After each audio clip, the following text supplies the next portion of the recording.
There are two simple indications that are given to reinforce our true identity. First, we need to recognize what our true identity is, and the second one is to abide in there, to remain as that.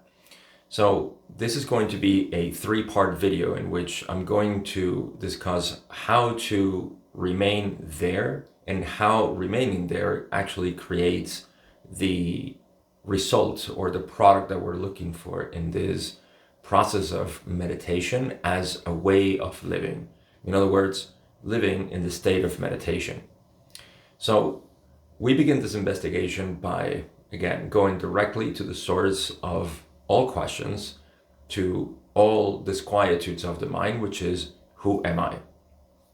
Now, when we take this question, we're going to do it in a negative reinforcement way. We're going to use that approach of negative reinforcement. What does that mean? We're going to take all that we're not and we're going to recognize it as what we're not. Simple as that. If we can identify our true self through identifying what we're not, we're doing the same thing as if we're going directly to it. It's the same process, only that we are recognizing all those things that we are not. In this process, we just realize that right now, in this moment, you have presence. You know that you are. You don't know what you are, but you know that you are. And there might be answers coming up, ideas, images, and we want to investigate this. We don't want to continue to buy the concept, the idea that I'm not my thoughts, I'm not my personality, I'm not my past, and so on. Those are words that are repeated as well. So we don't want to buy any more into that. We want to investigate directly into it. That's where the key is. It's not about repeating words. It's not about repeating a mantra. It's not about maintaining focus or concentration on a particular idea or image. Actually, about realizing what you're not in this approach. So, as you remain there, knowing that you are present and that there is nothing else but your presence, inevitably things are going to come up. So that's another aspect that we have to identify and realize as present. There are things coming up, thoughts. Let's just encapsulate all of them as thoughts, ideas, memories, concepts, images, all of them are appearing. And again, you may repeat this, I am not this, I am not that, but that is not the goal. It's optional. It's not necessary. What is necessary is that you realize in that moment that you are not those objects. How do you do that? Well, for contrast, you know that all these things are passing. All these images, all these thoughts, whatever it is that it is associating itself as identity is going away. It comes up, and in the same way that it comes up, it goes away. You have to notice this. This is how you realize and where the true I am not that comes in as a realization. It may sound simple because it is beyond simple. It is a direct recognition.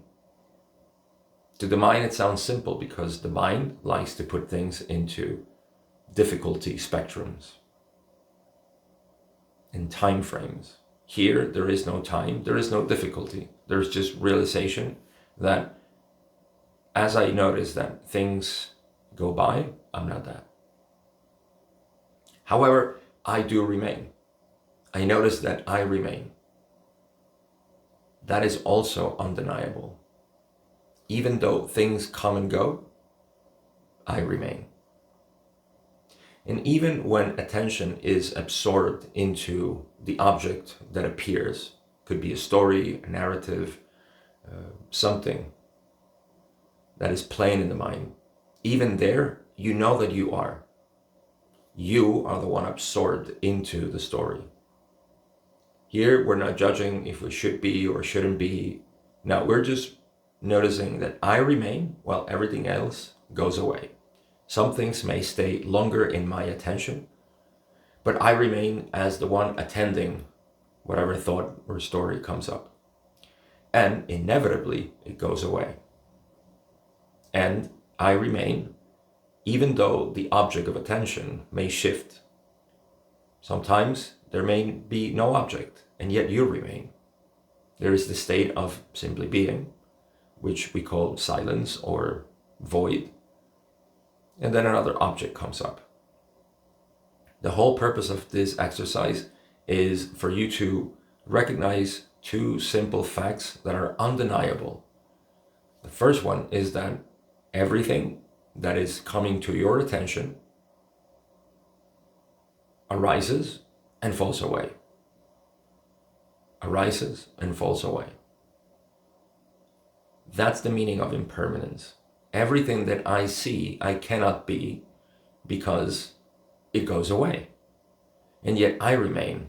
Again, I have no idea what I am, but I do know that I am, and I am all of the time, whether I am absorbed into some object, mental object, or physical object, or if I remain plain as awareness, pure awareness.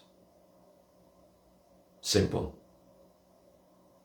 And to continue to reinforce this is using the approach of negative reinforcement.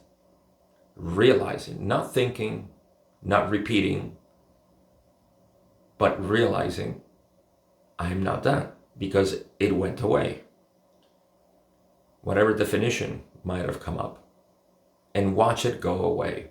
Don't imagine it go away. Watch it. And to watch it, you don't have to do anything. You just have to observe. It is an undeniable experience that everything is coming and going. And it is also an undeniable reality that you remain. That is the true reality of yourself. You always remain.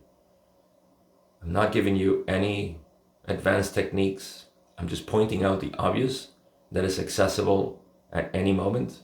And that's all you really need. Everything else stems out from this realization, whether we do it through positive reinforcement of noticing who am I in the moment, or negative reinforcement by noticing what I am not in the moment. Realizing the truth about impermanence and realizing the reality about yourself as you remain. So that is all that I want you to practice in your meditation, to realize in your sitting with yourself. Very simple, actually beyond simple, which is just noticing the truth about the reality of the moment. You as presence and everything else as passing experience. In this second part that is coming up, you're going to find how to identify the ego, the meddling self that is always trying to control and manipulate the experience. It is an optional and superfluous or irrelevant self that arises and that causes all this trouble. So in the next video of this series, we're going to talk about that separate self and how to identify directly in our experience, easily, as simple as we did this realization. And it doesn't get any more difficult than that, because remember, it is the mind that makes it difficult. It is our presence that makes it effortless. And that's the point of this. I'll see you in the next video.